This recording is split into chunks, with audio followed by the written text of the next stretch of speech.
The CPI numbers are in, and they are good news.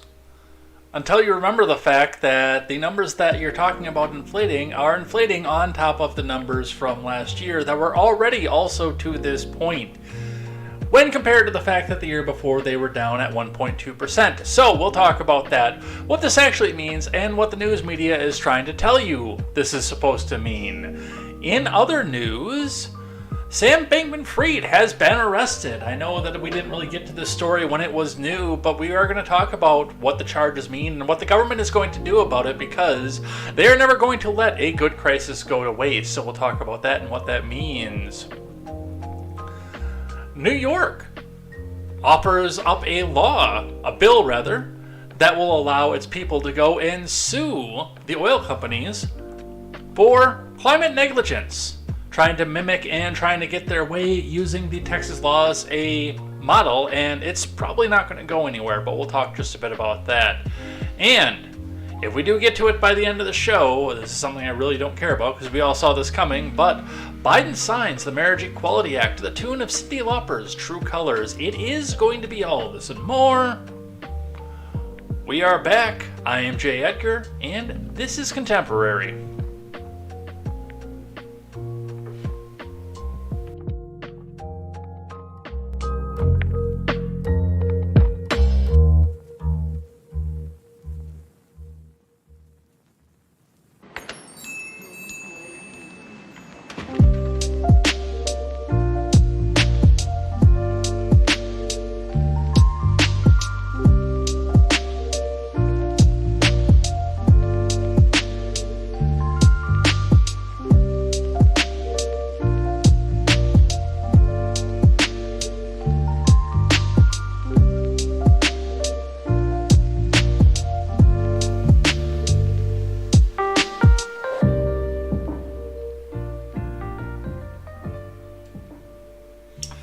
Good evening, everybody. Welcome to Contemporary. My name is Jay Edgar, and we have got a bunch of stuff to go over here again today. I mean, this has actually been a kind of slow news day, and I gotta say that not being completely barraged with news constantly all day like I was before is a little bit refreshing too. I'm a little bit more chipper off of this. I'm a little bit less stressed without having news constantly bombarding me at every turn, every day here. And you know, a lot of things are coming up here. I'm kind of leaning out a little bit, I've noticed, coming up off the move, and it's just been a good time. But anyway, that's enough about me. We've got some news here to go over here tonight, over here on Contemporary. So let's strap in, let's get into it, and let's get started. Before we do, make sure you guys, as always, go over and check out great programming such as The Daily Ignoramus, The Breakdown with Birkenhoff, The R-Rated Conservative, The Porch Boys. Go check out Tweets by Brit over on Twitter. KTZed's Overruled. It's always a good time. Mr. Behavior, if you're over on the Twitch side and into video gaming kind of stuff. And of course, go check out PJ Patriot as well, and the No Gamers podcast. So go check out all that great programming. They're all great friends of the program here, and they all consider the idea of bringing you news from the common man for the common man as sacrosanct. So we will continue to watch them and see what's happening with them as we continue to try to build a website where we can get all of our news from the common man for the common man. Let's get into it. Let's get started. Starting with the Dow. Oh, not this scene. This scene. That's the one. Because then we can have the chat up on the side of the screen. All right, looking at the Dow for the day. The Dow is sitting at 108.64. That means that it did climb today, although it was a struggle. It came out of the gates running this morning, and I was kind of watching it as we were going through work. And we hit almost all the way up to 34,600.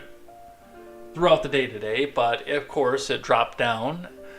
There's some other news that's erasing some of the gains here. It did drop below the previous close. It climbed itself back up again and dropped one more time before bringing itself up 103 points to the positive. So if you've got stocks in the Dow Jones Composite, you are winning currently, but not by much. So we will continue to watch this and see where this goes.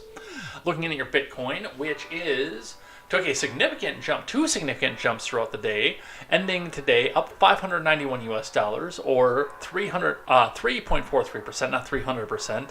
Yeah, everybody would be buying out of the markets, and they'd have to shut down the markets if it went up 343%. But that says brought us back up to 17,804 US dollars even. Still on sale, folks. So if it's something that you're interested in, something that you want to do, that's something. And again, I always stress, don't put all your life savings or your 401k or everything else in a Bitcoin. But if you got a $20 bill and you just want to see if you can make it into a $40 bill, now would be the time to run out and grab a little bit of Bitcoin. Or a $5 bill turn into a $10 bill or something like that. But that's what we see coming up for that. We'll be talking more extensively on crypto later, because the thing with Sam Bankman-Fried, I do think, was a naked ploy to, if we get caught, then we can turn around and make all kinds of rules against crypto right now. But that's what we're seeing coming from that. Oh, I didn't get the gas prices. I got everything else set up normally like I usually do, but I didn't get the gas prices. Let's go adjust that. God, you think I didn't do this every day for 3 years. All right, and looking in at the gas prices for the Madison, Wisconsin area, as we continue to benchmark these same gas prices that we've been looking at since we started the show. Gas is actually coming up slightly in certain stations here, especially on the far east and west sides. Now, the averages seem to be staying about the same, 280 on the isthmus, 280 entering the isthmus, and the quick trip on the southwest side is still at 290, but a couple other of these stations that are around the Madison area have brought themselves back up to the 290 mark, so we'll continue to watch this and see what happens, because it does look like gas is going to come back up on the rise, and that is going to be a little bit interesting to watch, especially with everybody bragging about how low the gas prices are right now, so that's what we see for that. Let's grab one from Investors Business Daily and see what actually happened in the markets today. Dow gains. Advertisement. Dow Jones gains. Elon Musk loses his title as Tesla tumbles. Bitcoin up amid Sam Bankman-Fried arrest, which is surprising because I actually thought it would come down. This is from Michael Larkin. And reading this at a different time of the day means that we're actually probably going to be seeing different names coming out of this, and probably not seeing the futures as well, because usually it was either Ed Carson or Scott Latonin in the morning. But let's read what Michael Larkin has to write here. The Dow Industrial Average rallied late to close higher. Tesla CEO Elon Musk lost a prestigious title. Bitcoin gained, but cryptocurrency stocks like Coinbase and Riot Blockchain were mixed after Sam Bankman-Fried was arrested and charged. Moderna rocketed on vaccine news. We're still doing this? Really? Meanwhile, a number of noteworthy stocks attempted breakouts. Illinois Toolworks, Lattice Semiconductor, and Calyx all tested buy points. West Texas Intermediate crude rose 3% to trade at more than $75 a barrel. Natural gas also popped 5.9% because it's getting cold. I've been telling you this since August.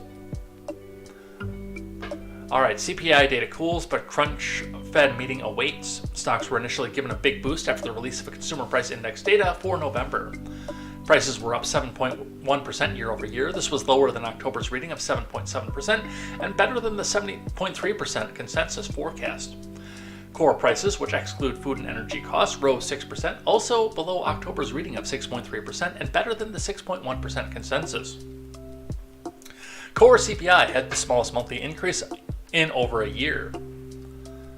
Well, right, but they're still averaging. We'll talk about this more when we get in, because that's the top story after we get done with this, but it's compounding.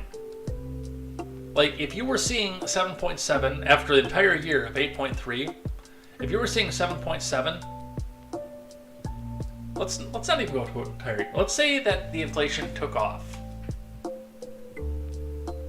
and got to 8.3% for July, August, September, and October.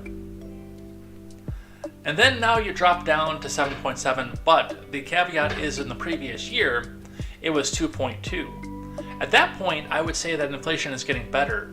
What they're not taking into account here when they're trying to lie to you about what the inflation numbers are is the fact that we've already had a full year of terrible inflation prior to another year of terrible inflation. Of course it has nowhere to go but down, because now they have to compound on top of the numbers that they had previously.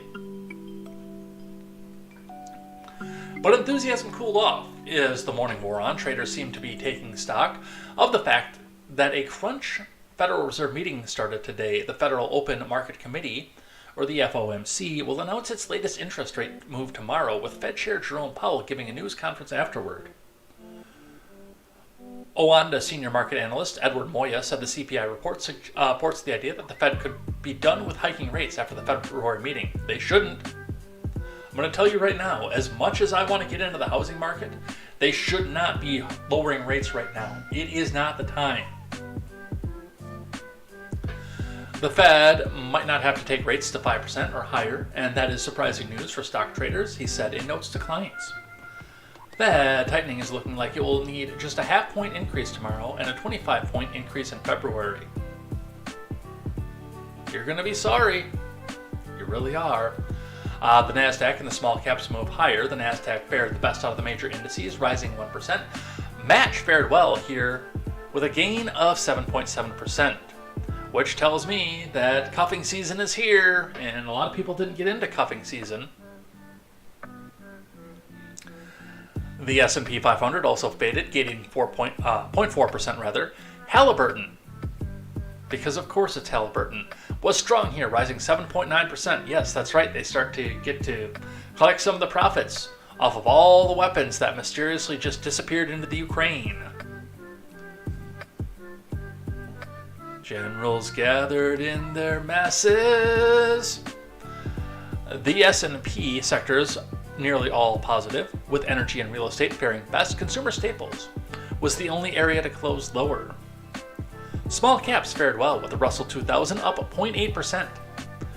The Innovator IBD 50 ETF was a bellwether for growth stocks, rose 0.8%. And that's what we see coming off the markets today. So that's where we go. We don't have the futures like we used to because we're at the end of everything, and the futures haven't, or I'll rephrase that, they've just started trading right now, so we don't see where they're going with that. Let's talk core CPI. This coming to us from Yahoo Finance. November CPI inflation rises 7.1% over last year. From Alexandra Semenova. Consumer prices rose less than expected in November, as second straight month inflation pressures moderated more than anticipated by economists. The CPI for November showed a 7.1% increase in prices over last year and a 0.1% increase over the prior month. The BLS said on Tuesday. Economists had expected prices to rise at a 7.3% clip over last year and 0.3% month over month per Bloomberg data. On a core basis, which strips out volatile food and energy components, you know, those things that most people can only afford now, prices climbed 6% year over year and 0.2% over the prior month. Consensus estimates call for a 6.1% annual increase and a 0.3% monthly rise in the core CPI reading. The report propelled U.S. stocks forward and sent Treasury yields lower, as Wall Street weighed the implication of softer prints on Federal Reserve policy. You are going to be sorry. As much as I want you to lower the rates because I want to go buy a house, you are going to be sorry. Mark my words. You're going to be sorry. While November's figures showed a modest deceleration in inflation, costs of essential items and housing facing U.S. consumers still remain stubbornly high and well above the Federal Reserve's long-term price stability target of 2%. The Fed has raised interest rates aggressively this year from a range of 0 to 0.25% at the start of the year to 3.75% to 4% currently. In an effort to slow the economy and tamp down rising prices, the central bank is expected to lift the target range for its benchmark interest rate by an additional 0.5% tomorrow. Another downside inflation surprise not only validates a Fed decision to slow the pace of rate hikes, it also raises hopes that the inflation surge may actually be tamed within the next 12 months. Seema Shah, chief global strategist at Principal Asset Management, said in emailed comments. Yet, Powell will likely maintain an element of caution in his comments tomorrow. Shah added, pointing to wage inflation from a current continuously strong labor market that still poses a problem for Fed officials. Yes, we are flushed with cash still from the government printing money over and over again. And the wages are rising to match. Which means, yes, we are still inflating because the cost of that labor is still going up. These people are economists, and it's like they have no idea how an economy works. I'm sure none of them ever held a private sector job before. Skip over the CNBC one here, but I do want to point out what we're coming back up against here. Now, everyone's taking a victory lap because 7.7% was October's total. And now we're down to 7.1%, better than expected over 7.3%. But keep in mind, once again, we are still rising year over year. And I pulled up the BLS from November of 2021, which was at 6.8%, at 6.6% the month prior. Because we look at this every time we release this. We looked at this back in November. And it was 6.6% for the October of the year before. Part of the reason you're starting to see the falling prices is because the prices kept rising over and over and over again. And again, now you're still... They're taking a victory lap over 7.1. When you're 7.1 on top of 6.8%, your wages have still lost 15.2% versus the same time in 2020. But the Jack Cociarellos and the Brooklyn Dad Defiance of the world don't want you to know that. They want you to believe that they're actually fixing something. They're not. And that's why I do this every day. And that's why I was so bummed when I didn't do this for 2 weeks. Because I let the people like that have the narrative. And God bless my friends too, by the way, because, you know, they still go up and they still do a news show off this, but they focus on the cultural side. The great things that Kanye said, by the way, can we all sit back and notice the fact that Kanye disappeared out of the news as soon as the Georgia election was over?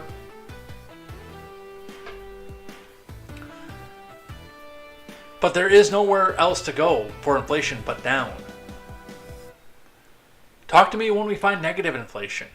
When we actually start bringing it down. We're not bringing it down right now.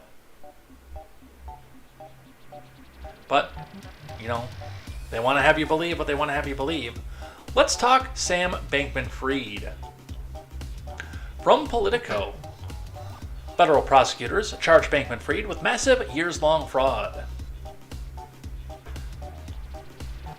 From Declan Harty and Sam Sutton. Federal prosecutors on Tuesday charged FTX founder Sam Bankman-Fried with multiple counts of fraud, money laundering, and campaign finance violations, an explosive set of allegations that has shaken up long-running Washington policy battles over the future of cryptocurrency regulation. The 14-page criminal indictment, along with civil charges filed by the Securities Exchange Commission and Commodity Futures Trading Commission, alleged that Bankman-Fried oversaw massive corporate fraud at FTX and its affiliates that cost customers and investors billions of dollars in losses. Yeah, we all knew that already. He used that money for his personal benefit, including to make personal investments and cover debts of his personal hedge fund. Alameda Research, said Damian Williams, U.S. Attorney for the SDNY, at a press conference alleging the crypto executive lied to both lenders and investors about his funds. The former campaign megadonor is also accused of using stolen funds to pump tens of millions of dollars into political committees. Williams said Bankman-Fried disguised the source of his funds to back both Democrats and Republicans. He said, yeah, there's a guy that's out botting right now on the Twitter side.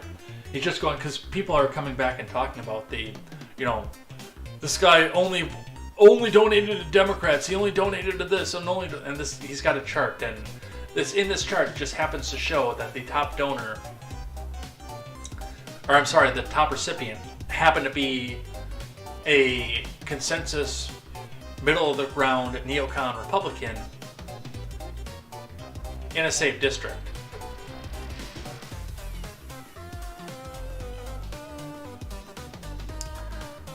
The investigation is very much ongoing and it's moving very quickly, Williams said. Regulators and law enforcement agencies have been circling FTX and Bankman-Fried for weeks, but his stunning arrest by Bahamian authorities, that's the demonym for people from the Bahamas? I didn't know that. by Bahamian authorities on Monday at the direction of federal prosecutors the night before he was scheduled to testify in front of the House Financial Services Committee, sent lawmakers scrambling to assign blame to Washington, Wall Street, and Silicon Valley, institutions that failed to stand up to the 30-year-old former billionaire's wide-reaching influence campaign. Are you kidding? And again, you all took the donations from the dude.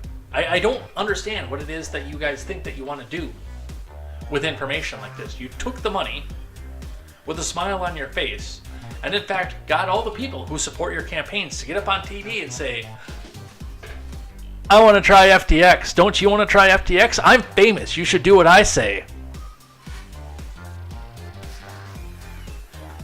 At the House hearing, industry skeptics like Brad Sherman blasted digital asset businesses and their allies in Congress for stonewalling regulators.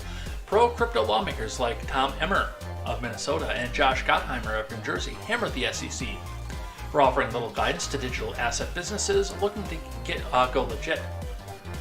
Rep. Jim Himes of Connecticut criticized FTX's venture capital supporters for pumping up an investment empire that was built on vapor.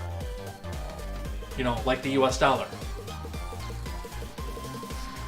And virtually every lawmaker on the committee sought to distance themselves from Bankman-Fried, one of Washington's favorite crypto executives prior to FTX's collapse early last month. Good luck, we've got the documents. FTX's bankruptcy sparked a contagion that's thrown the crypto markets into turmoil. Other businesses linked to Bankman-Fried have been forced to bankruptcy or are facing severe financial strain. Binance, the world's largest crypto exchange that briefly explored buying FTX last month, has seen more than $1.9 billion in withdrawals over the last 24 hours and amid renewed scrutiny of digital asset businesses. Bankman-Fried's sudden downfall has fueled the comparisons to other seismic financial scandals like Madoff's Ponzi scheme and Enron's extensive accounting failures. And don't forget Shovel Ready. So he is arrested. He's facing a few charges. Let's grab one from CNBC.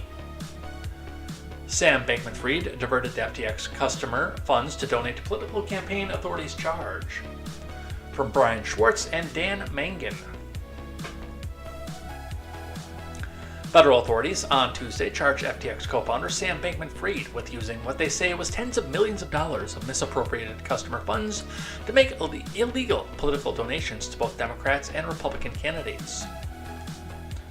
Prosecutors said one of the reasons that he made those contributions was to influence the direction of the policies and laws affecting the crypto industry, which is why he donated to people who largely hate crypto.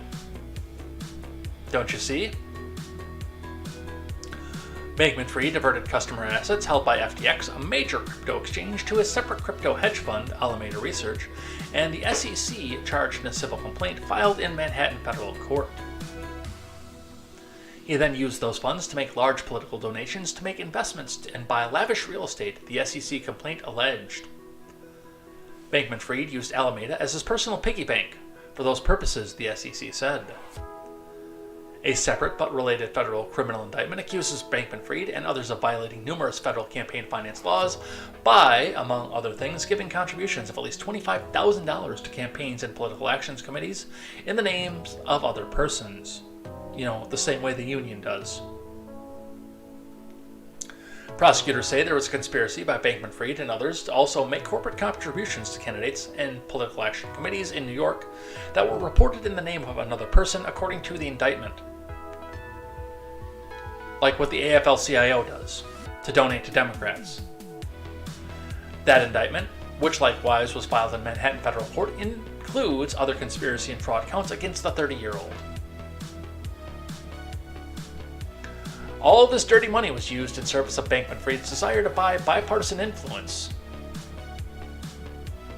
and impact the direction of public policy, said Damian Williams, the U.S. Attorney for the Southern District of New York, at a press conference.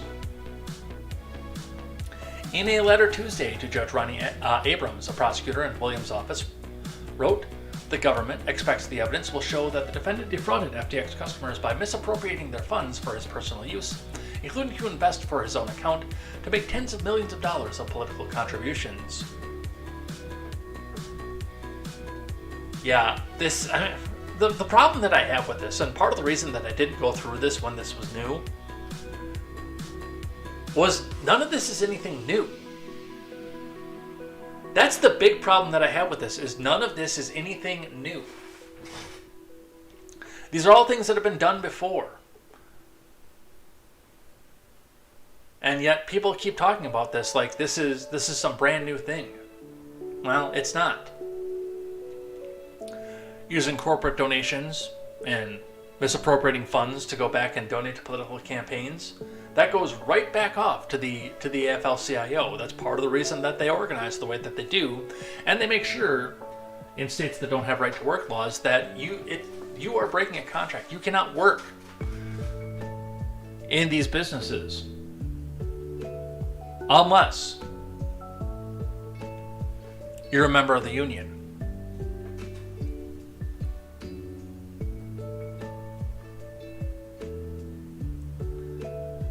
And really realistically, as I look into this, I do have to wonder who he is the fall guy for. Because I don't think that this goofy looking moron, where's the picture of him? I don't think this goofy looking moron is the mastermind behind any of this. I think he's the fall guy.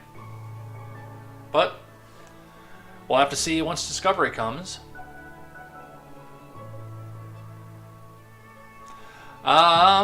According to this, Bankman-Fried's campaign finance charges are just the tip of the iceberg from the Hill's Julia Manchester.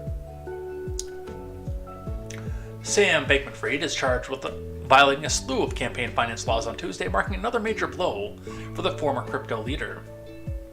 According to the unsealed indictment, the U.S. District Court in Manhattan alleged that in addition to committing securities and wire fraud, Bankman-Fried gave a minimum of $25,000 in campaign finance donations to the campaigns and political action committees in the names of other persons. The court also said Bankman-Fried and others conspired to make corporate contributions. Yes, we know this. We got this from the last one.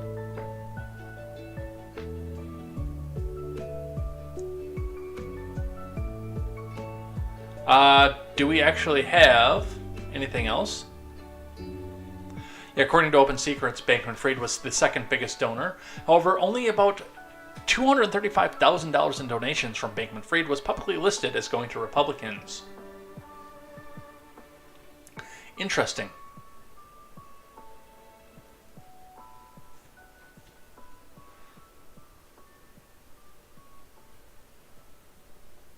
So, no news on other charges that he might actually be looking into, but, you know, he did have his finger on the scale, and we all know that. Let's talk about Biden here for just a moment, because that's actually going to be a bit interesting as well. From the New York Post, White House won't say if Biden will return 2020 donations from Sam Bankman-Fried. From Stephen Nelson, White House Press Secretary Token Diversity hire wouldn't say Tuesday whether President Biden would ask his aides to return 2020 campaign contributions from accused crypto con man Sam Bankman-Fried, whom the Justice Department was charged with swindling investors out of at least $1.8 billion. Fried, 30, was one of the Democrat Party's biggest donors and even met with Biden's White House advisors before his FTX currency exchange collapsed in one of the largest alleged frauds in American business history. You know, right after the election. The president received campaign donations from Bankman-Fried. Will the president return that donation? Does he call on all politicians to return those funds? Asked Associated Press reporter Zeke Miller.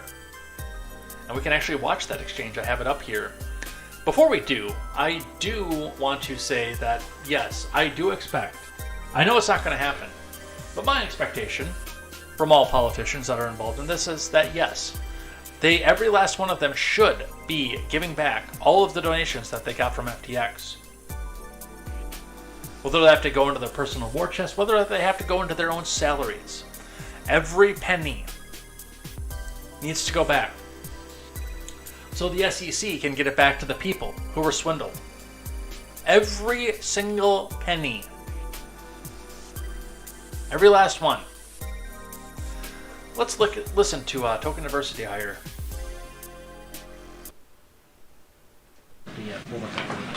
FTX, Bankman-Fried, and the rest of the Bahamas.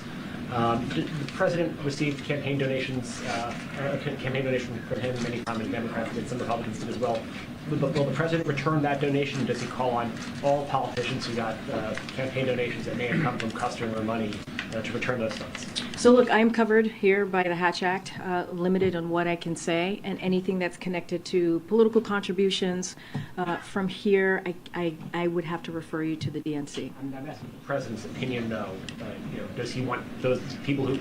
No, you asked me two questions. You asked me about will he return the donations, and then you asked me about his opinion. I'm answering the first part, which is I'm covered by the Hatch Act from here. I'm limited on what I can say, and I just can't talk to political contributions or anything related to that. I cannot speak about it from here. And then his opinion, though.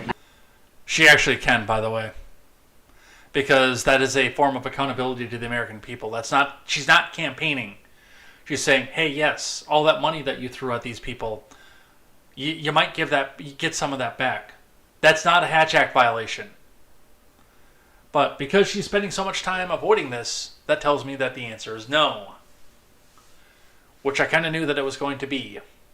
I just cannot speak to this from here. Even his opinion, even his thoughts about the contributions, donations, I cannot speak about that from here. And then covered by the Hatch Act? I am covered by the Hatch Act, which I'm happy to say over and over again because we believe in the rule of law here.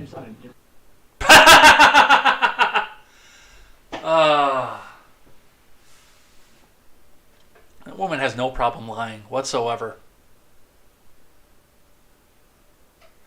But I want to talk for just a moment in the next article that we're going to talk about here about one of the, I think, real reasons that we saw this whole thing with Sam Bankman-Fried. And that is the fact that, number one, it made a lot of people in Congress very rich. It did. It made Sam Bankman-Fried very rich until he got caught. And yes, it looks, I can see over here that, and what Ron Helton said at the beginning, Sam Bankman suicide, is up there. Plus it also says Clinton, which I'm betting if we open this up, and we'll do Twitter trending later, but I'm betting if we open this up, we're going to find people talking about Sam Bankman-Fried. Look, there's one.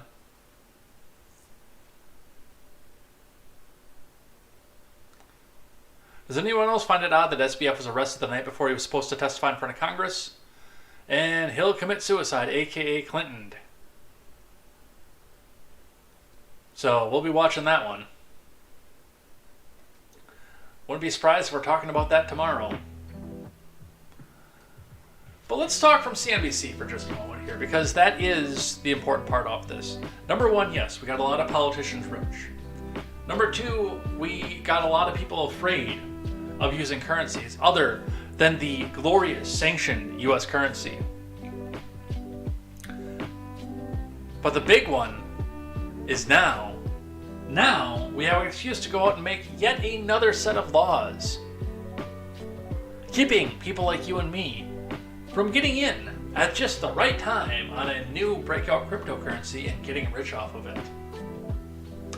To read from CNBC, Congress considers crypto consumer protection bill that Sam Bankman-Fried backed before the FTX collapse. From Chelsea Cox. Here's an idea. Why didn't the government just get out of the way? A fool and his money are soon parted, which is what we found out about when this whole thing took off and got into the news. The shocking collapse of crypto exchange FTX has increased the urgency in Congress to understand what went wrong and pass legislation to try to prevent another debacle that would affect hundreds of thousands of investors. And there it is. Yet another law. What went wrong? A person who's well connected to all of these people who are making the laws and who met with the White House got greedy and found a way to go back and launder some money for the Democrat Party.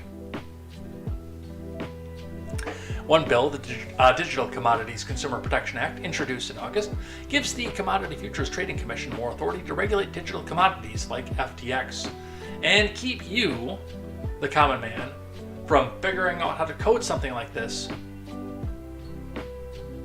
and do this yourself. The bill arrived before FTX's collapse ignited a fresh debate over how to protect consumers in the relatively young, untamed crypto industry. It's among a handful of solutions lawmakers will consider as they begin to probe the implosion of FTX, with high-stakes hearings this week and try to implement safeguards across the country.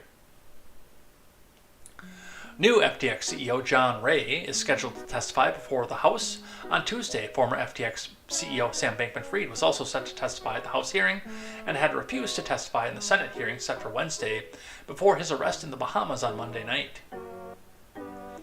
Bankman-Fried was charged in a U.S. indictment with 8 criminal counts: conspiracy to commit wire fraud and securities fraud, individual charges of securities fraud and wire fraud, money laundering, and conspiracy to avoid campaign finance regulations.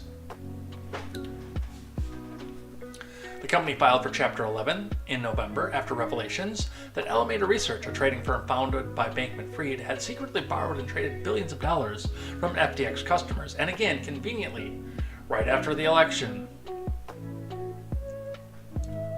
Stakeholders from all sides, providers, customers, and lawmakers should be closely watching this space because it's evident that Congress will not be able to ignore an increasingly dissatisfied public's call to action, and there is a lot of potential to get this wrong. Jenny Lee, a partner at a law firm Reed Smith, and a former banking regulator, told CNBC once again. And I'm going to tell you right now, a lot of these people who are making these laws and whatnot have cryptocurrency, hold cryptocurrency, or have their investors hold their cryptocurrency for them and trade it as needed. These people are not going to give up their crypto, but the laws that they're going to make are going to either force you to give it up or make it too expensive for you to get into, and drive out brokers like Coinbase.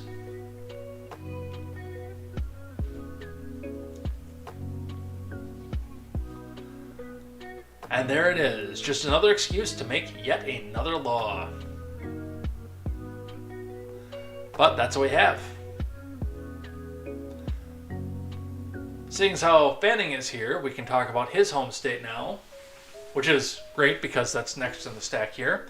New Yorkers can now sue big oil and other polluters for climate negligence under Miri Bill. From Zach Williams. This is not going to work. A Brooklyn Democrat, who is not a dad or defiant, a different Brooklyn person, is taking aim at fossil fuel companies over climate change with a proposed bill that critics say might help lawyers more than Mother Earth. Yup. The new legislation, introduced by State Senator Zelnor Miri of Brooklyn, would allow people to sue big oil companies and other polluters over damage caused by fossil fuels, in a way similar to the controversial Texas law allowing individuals to sue abortion providers. We'll go over why they have no standing in just a moment. The bill would target companies that demonstrate negligence while storing, transporting, refining, importing, exporting, producing, manufacturing products such as petroleum and natural gas, according to the legislative language.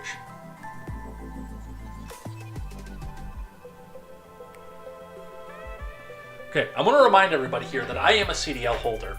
Sully Blue can probably agree with me off of this. I don't know if you've ever hauled fuel. I've never hauled fuel, but I've read the book. I've read the little green book.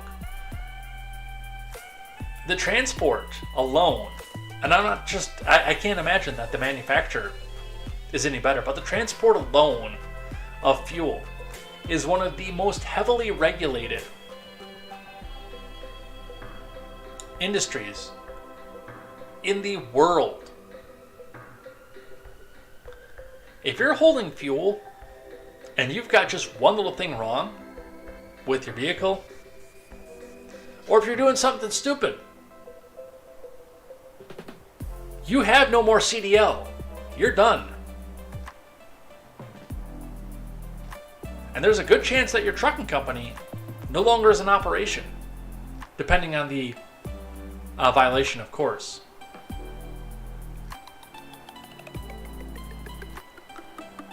The people who are out there breaking these laws are what we call stupid people, because they're putting their livelihood at risk to get something just a little bit extra, a little bit further.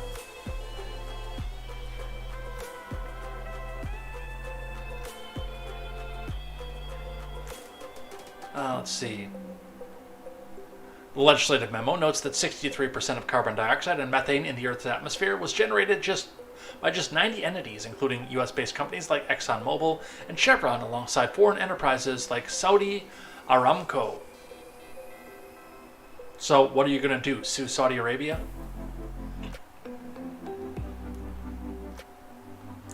The costs of inaction are so high, more homes destroyed by worsening floods, more lives ruined by chronic asthma and extreme heat, that threatens us all. It is time for regular New Yorkers to say, enough is enough, Miri told the Post. His legislation emulates a controversial Texas abortion law. No, it doesn't. That leans on private citizens rather than the government to sue for civil damages as a way to enforce restrictions, even though Miri told Spectrum News the Lone Star approach was odious and wrong-headed. And you also don't have standing unless, perhaps, that particular oil company is in the state of New York.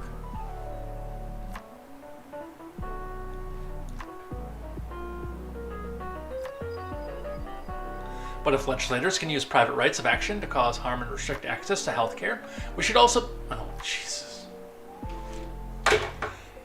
And one of the group chats that I'm in has been having that argument about abortion as health care and everything else for the last week, by the way.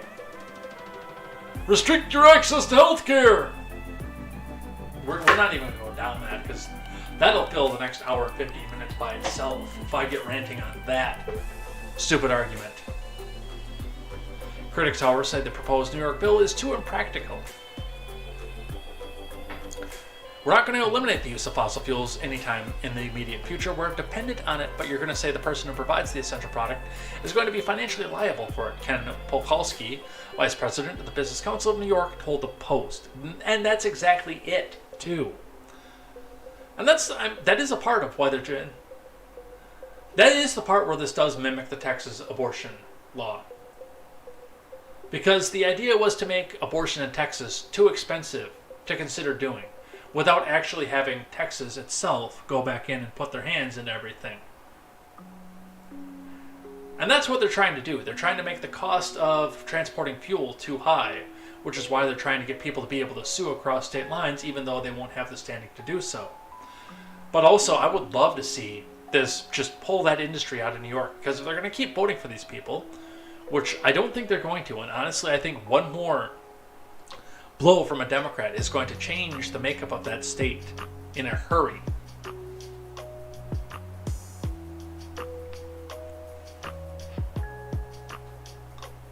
But yeah, it's out to try to make this it's trying to make it too expensive for people to transport and use fuel.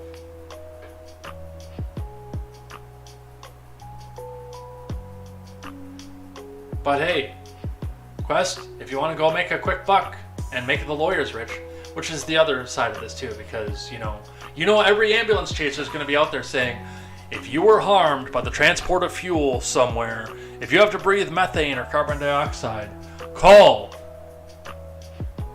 Funny sounding name, funny sounding name, funny sounding name. I'm going to tread lightly here because we're on YouTube. At 555-4102. We will get results for you. And every ambulance chaser is going to turn into a fossil fuel chaser.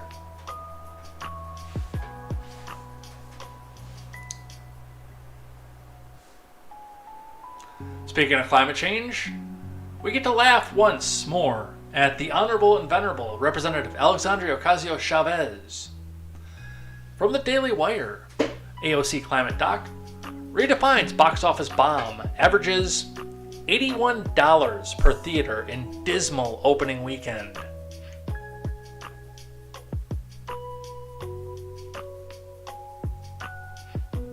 From Virginia Kruta, a climate change documentary aimed at promoting Green New Deal initiatives and featuring Congresswoman Alexandria Ocasio-Chavez, D-Twitch, gave new meaning to the term box office bomb with its dismal opening. Director Rachel Lears is behind the documentary titled To the End, which debuted over the weekend in 120 theaters. The total box office haul for the opening weekend was a less than stellar 9,667 according to the Box Office Mojo. Lear's previous offering, Netflix's Knock Down the House, also prominently featured Ocasio-Chavez's and earned high remarks from critics. Rotten Tomatoes giving a critic score of 99% fresh. Viewers were not as kind, giving the film rating of just 11%. So all the highly paid people said, oh yes, we love this, now pay us to love this. And the people that actually watched it said, oh, this sucks. To the End was already garnered a critic score of 83% on the film rating site. Oh, I'm shocked. But at the time of publication, too few audience members had voted for the viewer score to be posted. Because 14 people had seen the damn thing. Exhibitor Relations Company, ERC Box Office, did the math on the depressing opening weekend numbers, determining that the per-theater average was even worse than the overall box office take. This is it, the end, my friend, they tweeted on Monday once the numbers were in for the weekend showings. Roadside Attractions documentary on climate change, To the End, starring Alexandria Ocasio-Chavez, was voted out of the box office. Just 9,667 in 20 theaters. That's $81 per. Yes, $81 per theater. Golf clap.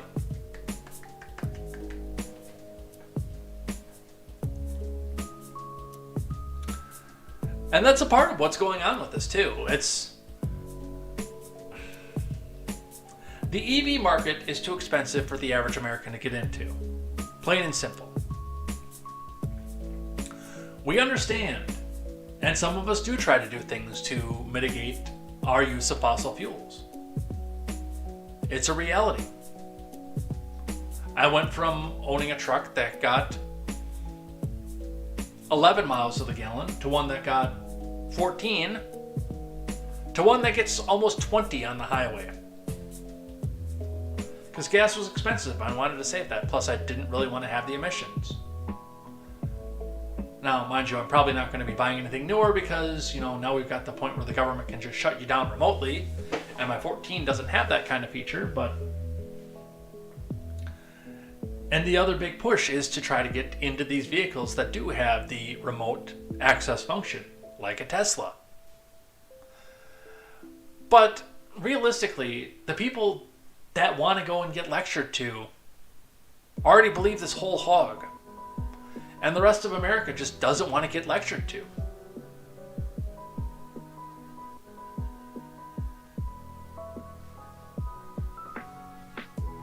The people that are watching these films are the ones who are already lecturing you, so...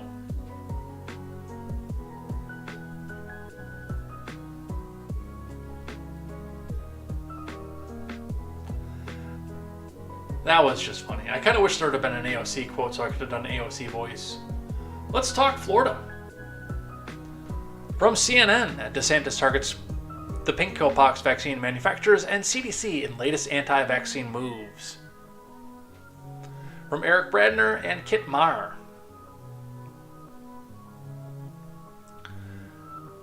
Florida man Ron DeSantis on Tuesday asked his state Supreme Court to greenlight an investigation of any and all wrongdoing in Florida with respect to the pinkpox vaccines, his latest move to cast doubt on the vaccine's effectiveness and amplify the fears about side effects. Wow, the editorializing on this.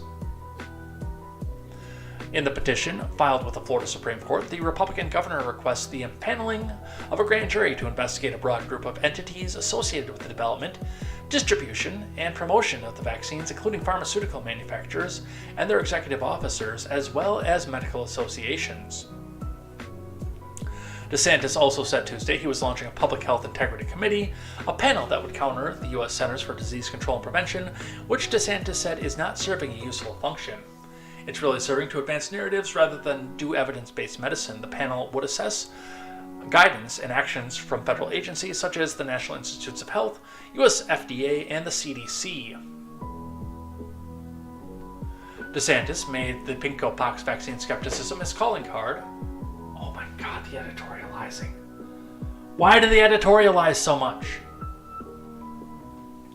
Ahead of a potential run for the 2024 Republican presidential nomination, The governor, who cruised to victory in his bid for a second term in November, is positioning himself to the right of former President Trump, a potential rival who was in office when the vaccine was developed. Operation Warp Speed. The announcements Tuesday came at a roundtable focused on vaccines that DeSantis led. The Florida Governor's Surgeon General, Dr. Joseph Ladapo, during a roundtable pointed to examples of the vaccine causing myocarditis, I don't know if we can even say this on YouTube, inflammation of the heart, and said pharmaceutical companies need to provide more data to independent researchers so they can further study the side effects from the vaccines.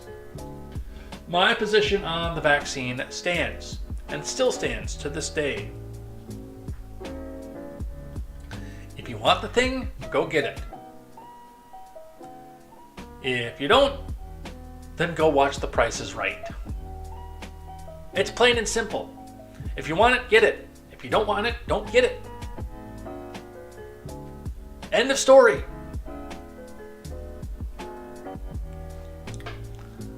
But yes, if there was a damage here from it either being improperly rolled out, improperly tested, negligently administered to the people, or if there was some sort of underlying evil intent to this, then yes, I would like to see these people be held accountable for it.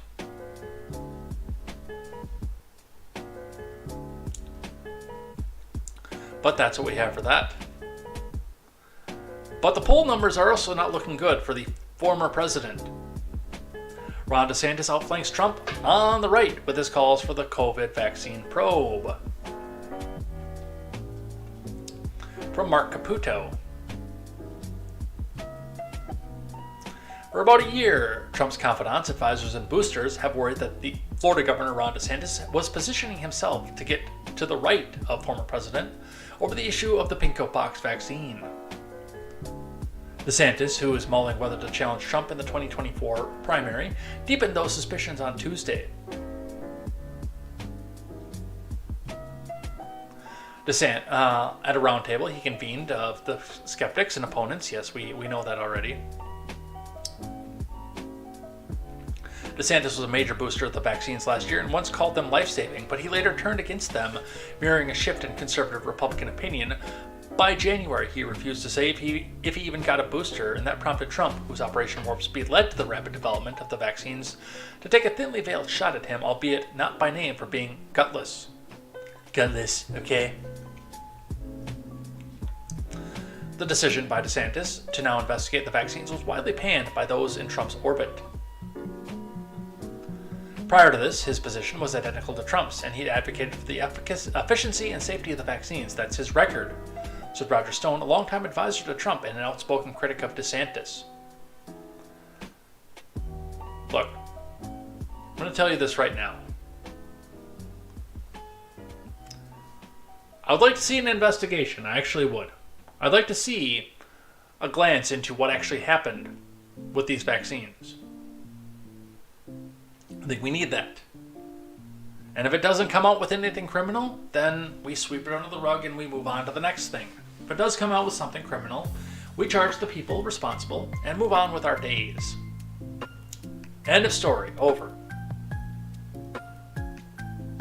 But when I look at something like this, I do think that this may be some sort of media play. And honestly, I could see the Donald dropping out and Ron DeSantis taking his place in a deliberate scheme, because what do we always see?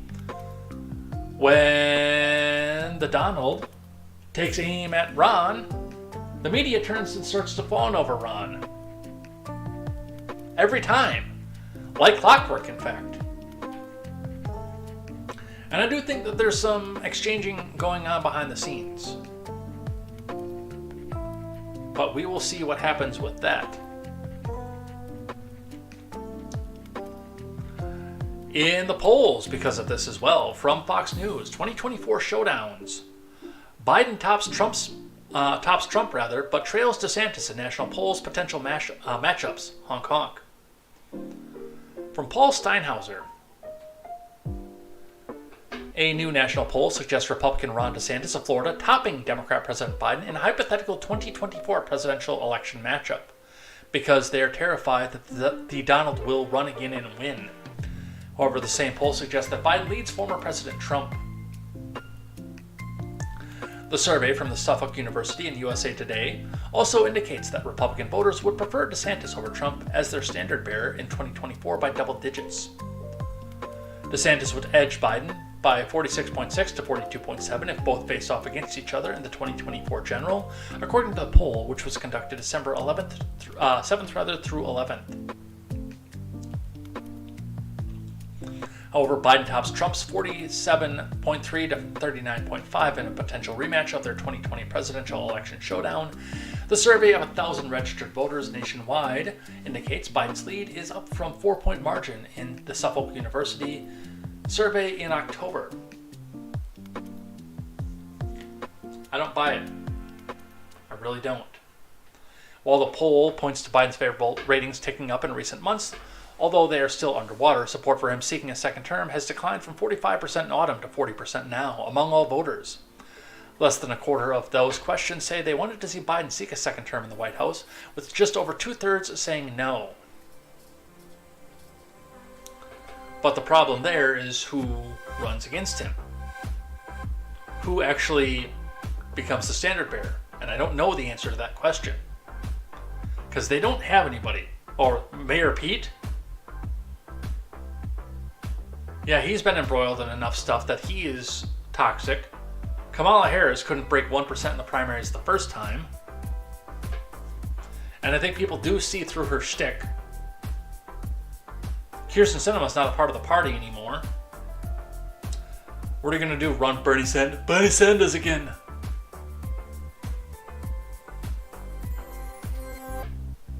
I don't know. But that's what they have for that. But part of the reasons that I think people are starting to wonder whether or not Biden should run again comes to us from this one here from The Blaze. Biden admin to use federal funds to finance foreign mining operations after killing American mines. What does this mean? To borrow from doing Sunday school and confirmation class studies when talking about the commandments, what does this mean? This means that he doesn't care about mining.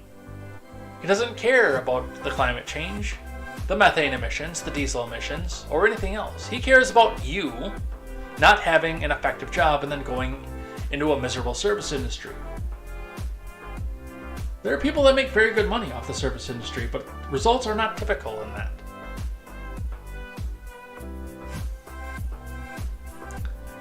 It's not about trying to kill the mining to save Americans. It's about cheapening the product, getting it from foreign sources, and letting them pollute up their atmosphere. Meanwhile, taking the jobs away from people here who actually enjoy them. And I don't begrudge anybody who enjoys them either, by the way. I don't. You know what that means? I don't do it. I don't go in the mines. I don't go on the factory floor. I go to work every morning and then I come here and yell into a microphone. Because I enjoy that. And given the fact that the numbers are steadily increasing and people are watching, I think I'm good at it. But let's read the rest of this article after I got off on my tangent here.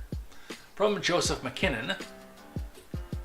To satisfy climate alarmists' desire that American streets be crowded only with so-called zero-emissions vehicles, rare earth minerals must be extracted. The Biden admin, caving to pressure from activist groups, would prefer those minerals be largely sourced from abroad, where regulations are lax and potential environmental consequences are out of the Americans' public view.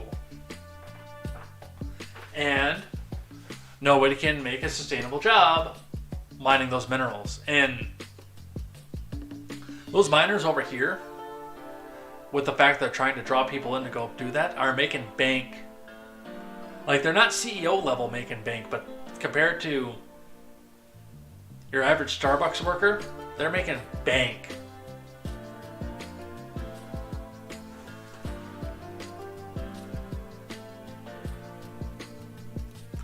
Axios reported that Biden admin is not just seeking to acquire lithium, cobalt, copper, nickel, and other sources required in the manufacture of EVs from outside the U.S., but is also seeking to help finance foreign mining projects with federal funds. Jose Fernandez, Undersecretary of the State for Economic Growth, Energy, and the Environment, told Axios that the Biden admin is considering funneling federal funds into around a dozen mining projects outside the U.S., potentially through the Mineral Security Partnership. The MSP, which is not Minneapolis-St. Paul, by the way, was established in June to ensure critical minerals are produced, processed, and recycled in a manner that supports the ability of countries to realize full economic development, benefit of their geological endowments. Meanwhile, we don't do that here, which from what I understand, and again, I'm not a geologist, I'm not a miner, so do keep in mind that you're taking this from somebody who yells into a microphone. That there's a bunch of these minerals in Arizona. That is my understanding. I don't know if that's true or not. That is my understanding to the situation.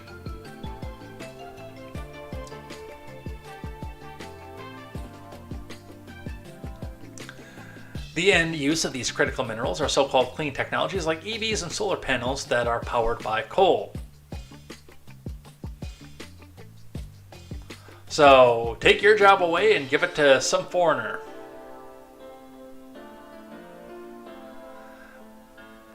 On top of that, and this one actually hits a little bit close to home. Now, most of you guys know where I used to live before last week.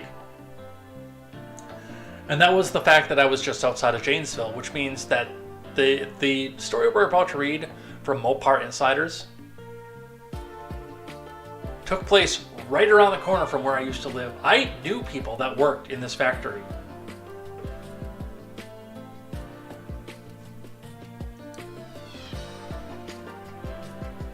From Mopar Insiders, Stellantis will indefinitely idle its Belvidere assembly plant at the end of February. Again, I know people that work at this plant. This is going to kill Belvidere. And it's probably going to make Rockford even worse.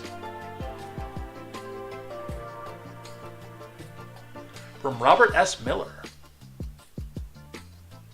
They need to reformat this website, but it's official. Stellantis has informed the United Auto Workers Union that it has made the decision to indefinitely idle its Belvidere assembly plant in Illinois at the end of February. Yeah, I know exactly where this place is too, by the way. You can see it from the interstate. If you go from Janesville to Chicago on 90, you can see it from the interstate. It's right after the Big Bend.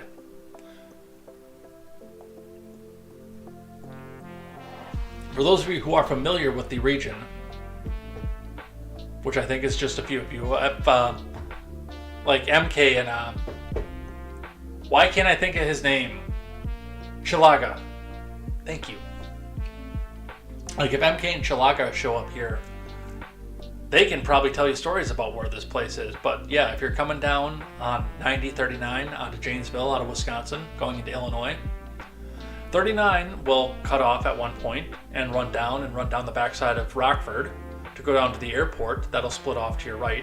And then 90 will split off to your left and head in towards Chicago. And it's probably not even 10 miles past that split where this plant is.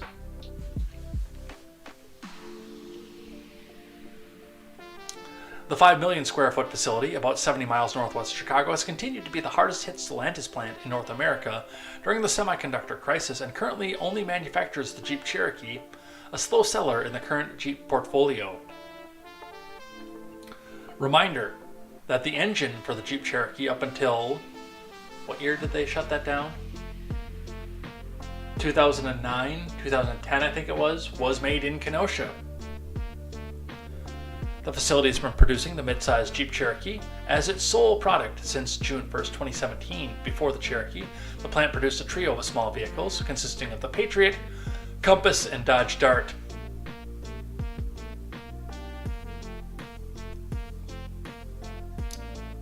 Since the introduction of the globally marketed second-generation Compass, sales of the Cherokee have dropped dramatically globally.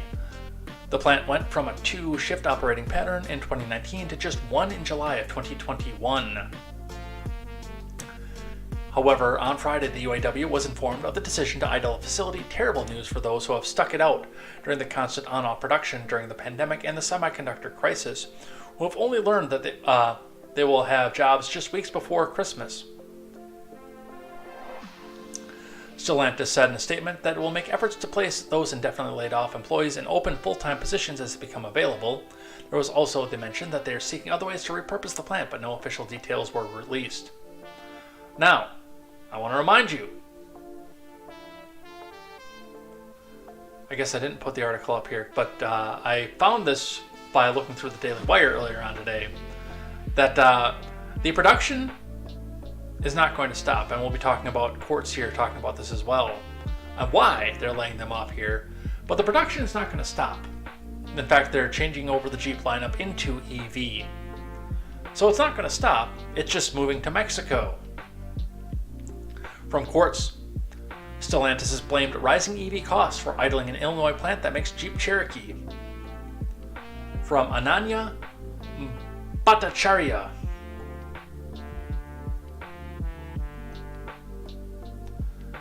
President Biden hailed the EV boom as a job creation opportunity, but the opposite seems to be happening at one Stellantis factory in Illinois. The car maker will idle the Belvidere assembly plant by February 23rd as it considers other avenues to optimize operations, it said on Friday.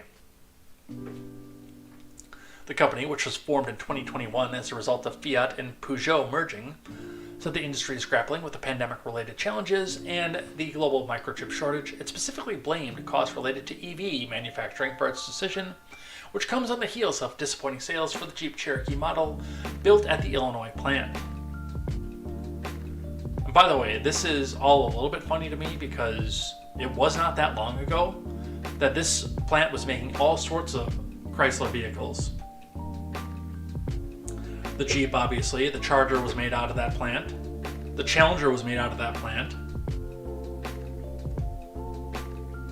What else was? I know the trucks weren't. I do know that the fact that there were no trucks that were made out of that one. But there was another big name one that was made out of that plant.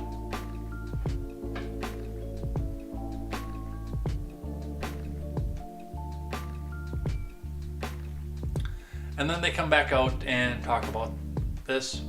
Stellantis has issued warn notices to both hourly and salaried employees. This refers to the Federal Worker Adjustment and Restraining Notification Act, which requires employers with more than 100 employees to provide 60 days advance written notice prior to a mass layoff that's expected to affect at least 50 employees at any single site. The company said it plans to accommodate as many workers as possible in open full-time positions as they become available. Meanwhile, Pritzker's admin says the response team has been assembled to help displaced workers find new employment and make retraining programs available. You don't have enough jobs in that region. I hate to tell you. What will Stellantis make of the Belvidere plant now? I'm going to go out on a limb and say nothing. I think they're going to shutter it for a while, reassess their situation, and probably tear it down, just like they did in Kenosha. And destroy Belvidere, just like they did in Kenosha.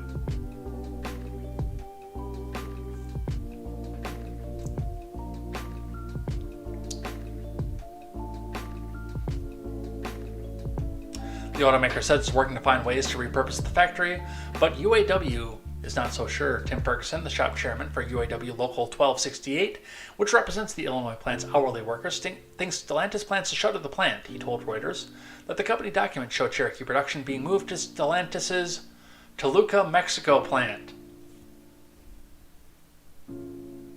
Well, Belvidere used to be a nice town.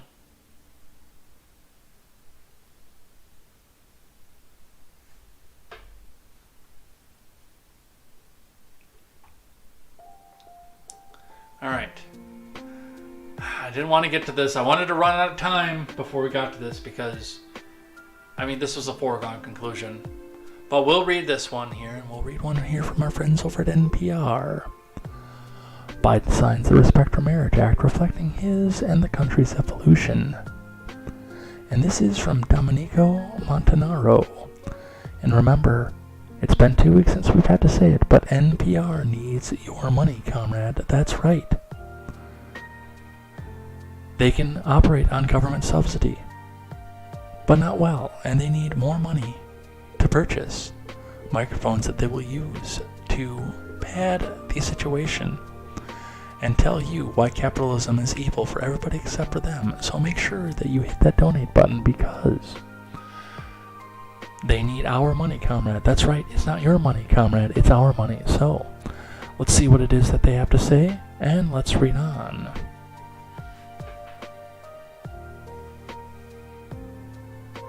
President Biden signed into law Tuesday a bipartisan bill. Bipartisan.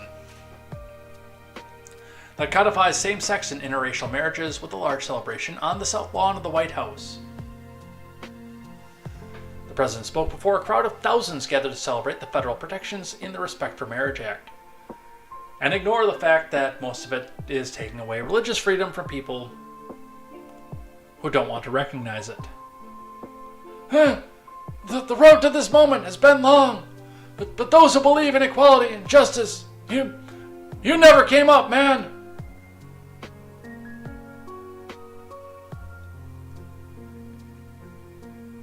The long road is one Biden and the country have been on together. In 2004, just 42% of Americans said that they were in support of same-sex marriage. According to Gallup, today it's 68%, according to NPR PBS NewsHour Marist poll to be released on Thursday. That is so unbelievably one-sided. They can't get an opposing opinion on that. I can't believe it's actually that low. If it's an NPR Marist poll, I would have expected it to be 72 to 95. A dozen Republican senators and 39 Republican House members voted in favor of the legislation that's far from a majority of Republicans, and it's reflective of the fact that rank-and-file Republicans voters have lagged in support of same-sex marriage. No, it does not. It's that they opposed the federal government having this kind of authority over things. Now, with this being said, I will give the upside and the downside of both of these things. The upside of this is that Congress has found what it is that they want to do and the methodology to do it. They should have done this with Roe. As much as I disagree with what's in Roe, if this was really that important to them, they should have done this in 2009 when they had a majority. But they've actually found their scrotums and said, hey, if we actually want to make this happen, then we need to codify this into law. We actually need to make this into a law. Not just rely on the Supreme Court to constantly have our backs. I don't agree with this. I don't think the federal government has any say in who gets married and who doesn't. I don't think that they should be able to outlaw same-sex marriage, interracial marriage, etc. I don't think they should be able to codify it. That should be on the responsibility of the licensing agencies, which is the state. And I don't care who gets married. If you're happy, you're happy. If you're miserable, well, consult with your religion. And again, the big thing with this that I've said from the beginning, the reason that I don't care about any of this, if, for whatever reason, I actually still get married at almost 40 and looking like this, I will get 2 marriage licenses. 2 of them. One will come from the state of Wisconsin, saying, yes, you are allowed to file your taxes jointly together. Huzzah. Don't care about that one. And one will come from the Lutheran Church of the Wisconsin Evangelical Lutheran Synod. And they will say that I am allowed, in the eyes of God, to have sex with my wife. Guess which one of the 2 of those I care about? I would probably, and again, it would be a thing of whether or not I would still be married if I tore it up, but I would probably tear the state license up and hang the one from the Lutheran Church on the wall.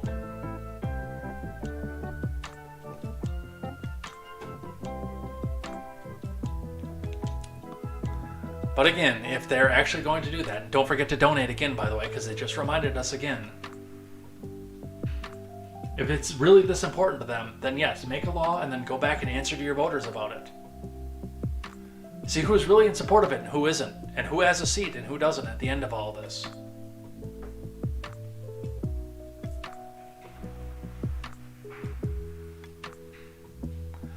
How did he sign it? Let's read from Reuters. Biden signs Marriage Equality Act to tune of Cyndi Lauper's True Colors. Why? Because of course he did.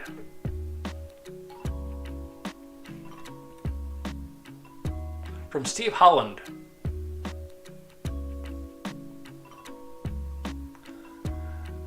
U.S. President Biden signed the Respect for Marriage Act into law Tuesday at a jubilant celebration that featured U.S. singer Cyndi Lauper performing True Colors in front of thousands of supporters on the White House lawn. Because it's not a religion, folks, and they totally don't have to go and make a show out of every single thing that they do. The new law provides federal recognition to same-sex marriages, a measure born out of concerns the Supreme Court could reverse its legal support of such relationships.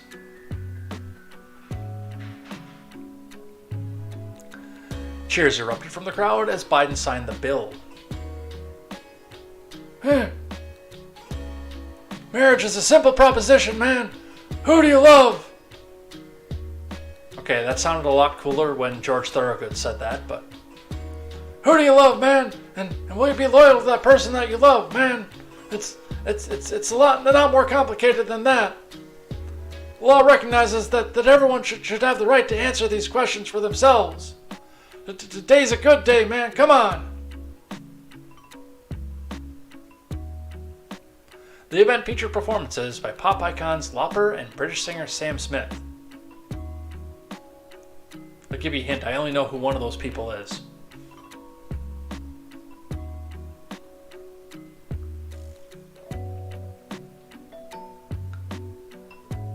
Well, this time love wins, Lauper said before starting to sing.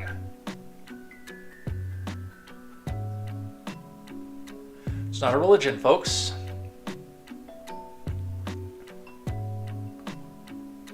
Alright, what else we have? We got a couple here to finish out before we go and do Twitter trending here. Let's grab one from the Detroit News, because honk honk. From the Detroit News, Michigan senator plans bill against pressuring election workers to break law.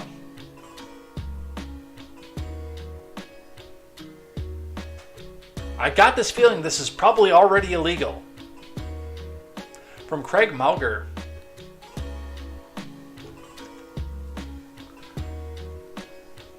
State Senator Dana Polehanki of Livonia said Monday she plans to sponsor a bill that would impose penalties for pressuring, coercing, or intimidating election workers in Michigan to violate the law. Was this not already illegal? This is already illegal in most places. Polehanki's comments came after the Detroit News reported Friday that supporters of Trump had urged Livonia clerk Susan Nash to hand over hard drives and voting machine data for analysis in the weeks after Trump, the then Republican president, lost the 2020 presidential election to Democrat Joe Biden.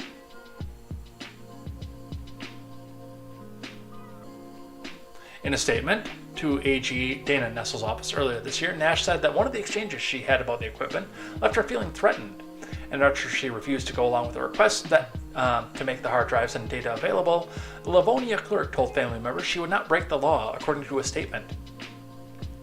Is it against the law to hand over the hard? I guess I would assume that's public record, so I don't know why that would be against the law, but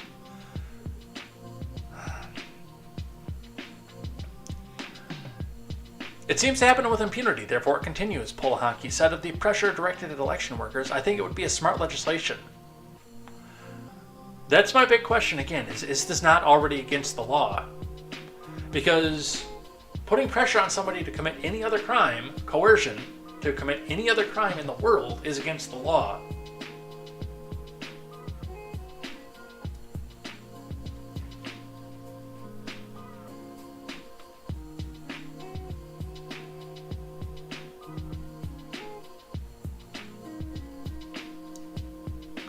Polehanki said she's still working out the details of the proposal, but she said some people in her district appear to have exerted undue pressure on Nash in an attempt to get her to turn over the election equipment.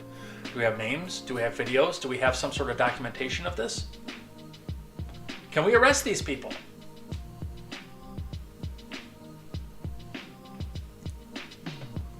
There's a need for new policy on the matter, the senator said, And the question is going to be, because I'm pretty positive this is already illegal, what kind of pork is going to be stuffed into this thing? And of course, we don't have text or a bill to read, so we don't know what kind of pork is going to be stuffed into it, but I'm sure there's going to be some pork stuffed into it. And the last one, going back to Florida Man news from Fox Business. Elon Musk should relocate Twitter to Florida, where it is welcome, according to Rep. Jimenez. From Kelly Laco. GOP Rep. Carlos Jimenez is urging new Twitter CEO Elon Musk to relocate his company from San Francisco, which he argues is hostile to free speech, to Miami-Dade, where he plans to welcome Twitter to the community with open arms. Now I'm going to full stop you on that one right there. I don't necessarily think that you're going to be in a better spot in Miami-Dade. Now, it did finally go red for the first time in decades in Miami-Dade, but I don't think that's going to be the answer. If you do want to go to Florida, I actually agree with you going to Florida, but I would put it in like the Tallahassee, Jacksonville, or Orlando area, rather than Miami-Dade, which has the potential, because of past voting patterns, to be just as unfriendly to free speech as San Francisco is currently. I'm not saying Miami-Dade is as unfriendly to free speech, but it has the potential to be. But I do like the idea of sending it over to Florida.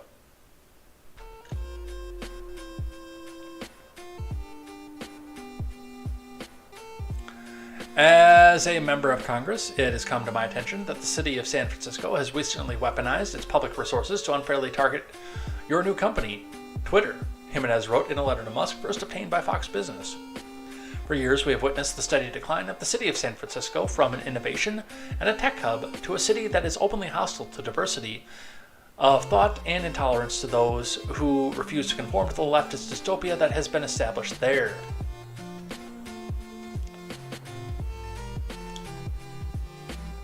We want to encourage you to explore our free state of Florida and make the move to relocate Twitter to Miami-Dade, the congressman and former mayor of Miami-Dade County said.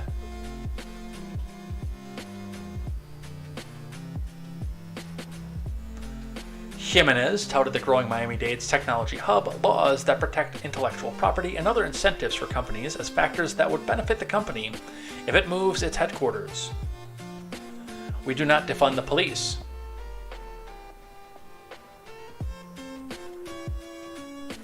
I'll let you get by with that one for right now. Jimenez added, in fact, Florida has increased salaries and offered record bonuses to our first responders and law enforcement officers. Above all, in Florida, and particularly in Miami-Dade, we value diversity of thought. As the only currently serving Republican-Cuban born member of Congress, I understand just how important that is. My family, like far too many in my community, lost our homeland to a brutal communist dictatorship. We value freedom, we value hard work, and the people of Miami-Dade will welcome Twitter to our community with open arms. I mean, he could do worse. He really could. Will he move? I don't know. I know he moved headquarters of Tesla to Texas, and I'm sure that Mr. Abbott is also out there trying to sweeten the deal and say, hey, bring Twitter to Texas maybe. But I do think that it's time to get it out of San Francisco.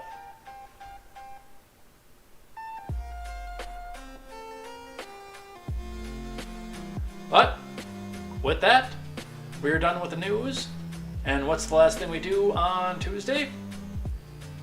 I don't know. It's been a while since we've done this. I don't know if I can remember. It's Quest Spanning's least favorite segment, but it's one of my favorites. We see what it is that Twitter thinks we should be talking about, so we will look at the Twitter trending.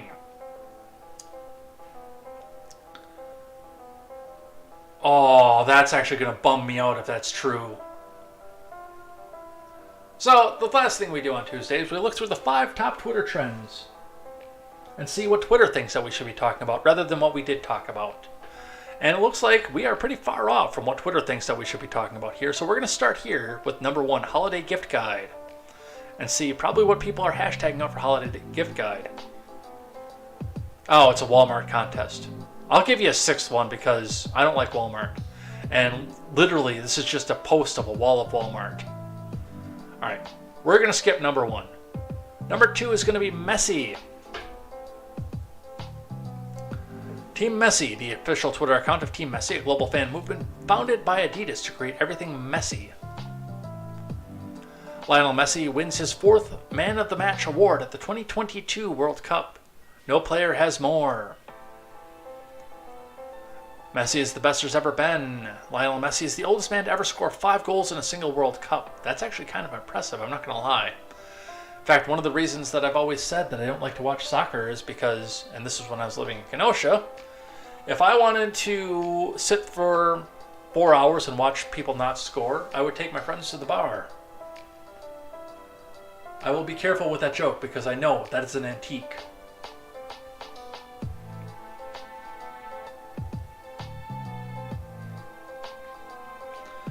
But yes, and I'll give congratulations to Messi here. If he scores 4 goals today, I'll give one person who likes this tweet $1,000.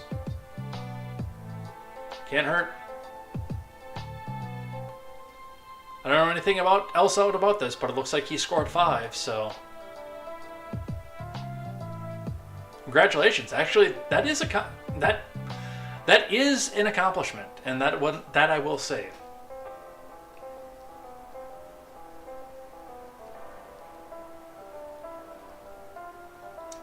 All right, number 3, which is our number 2 Twitch recap. Sticks. My Twitch recap for the year. They banned me for being a harmful misinformation actor, then eventually iterated that it wasn't even for something on the site itself. Twitch is for lewd gaming streams and boring pedestrian takes. Which is why I'm here. Not intelligent commentary. Also probably why I'm here. Seeing all the Twitch recaps roll through is amazing. Broadcasts, hours watched. I should look and see what my Twitch recap looks like. I don't know, because I did stream just about every day except for the last 2 weeks this year.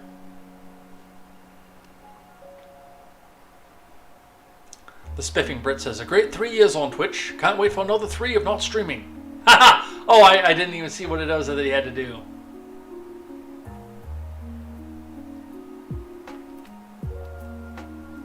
I guess I'll have to see what my Twitch recap is.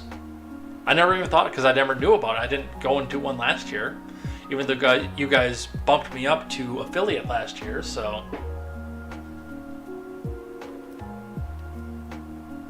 Thank you for that, by the way. But there's your Twitch recap. Number 4, which is our number 3, and this will bum me, by the way, if this is true. Save Warrior Nun. This is not about views. Warrior Nun did so well without any kind of promo. It's about Netflix canceling again and again shows with sapphic couples. I don't know what that means. I like to think that I have a high vocabulary, but I don't know what a sapphic couple is.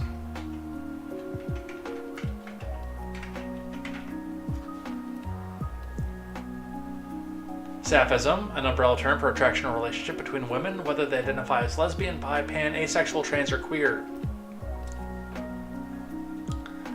I just want to remind you that Netflix wanted to delete this scene, which I haven't seen yet. No spoilers. I don't care about the same-sex thing about this. I'm going to tell you right now, I really enjoyed this show. I watched season 1, and then they cut season 2 back because of the pinko pox. And I waited for a year and a half for season 2. It's on my watch list. I'm going to go back and watch this. I liked this show, and I hope that they keep going and bring up with season 3. I will be mad if they give me the same treatment that they gave to Daybreak, which desperately needs a second season, even though I don't think they could pull it off at this point. Or a 3rd season of Altered Carbon. That was really good, too. Anthony Mackie did really good in the 2nd season of that. Yeah, Warrior Nun Season 2 has the highest Netflix audience rating ever. Yeah, come back and say it again. For being as woke as it was. That was a good one. I don't know if they went back and shoved it in your face in the second season, because I haven't seen the second season yet, but I will be bummed if they get rid of that. Nintendo Switch 2022. The perfect Pokemon team doesn't exist. And it's all Buffett's.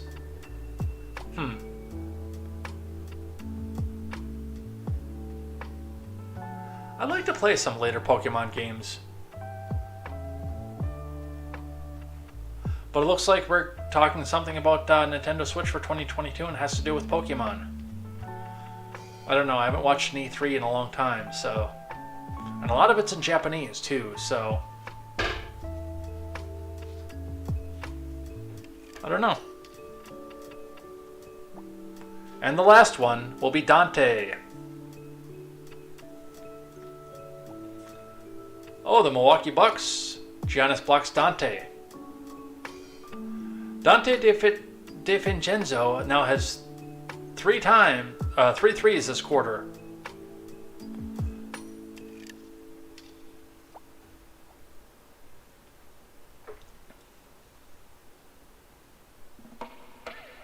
Not too happy with Dante tonight. Shot making is cool, but he needs to be sharper as a playmaker and defensively.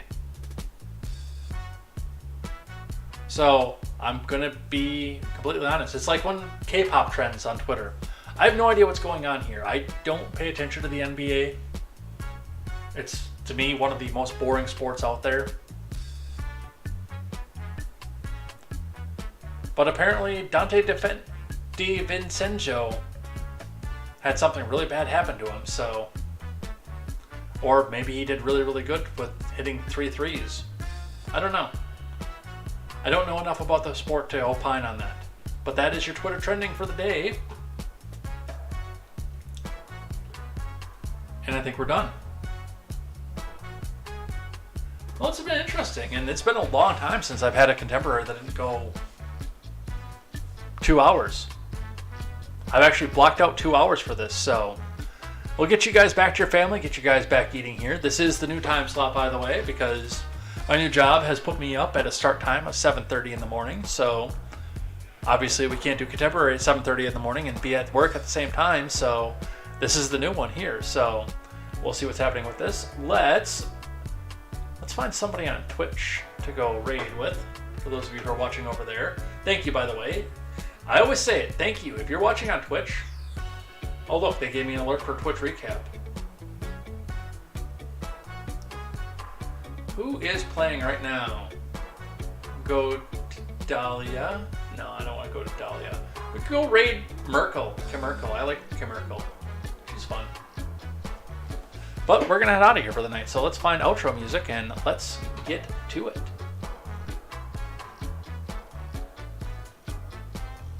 Where's my outro music? There it is. Way too much stuff open on this computer at once. So, thanks everybody who came by and chatted in the live chat and has joined to the new time slot. Yes, we will be doing this every day from here on out.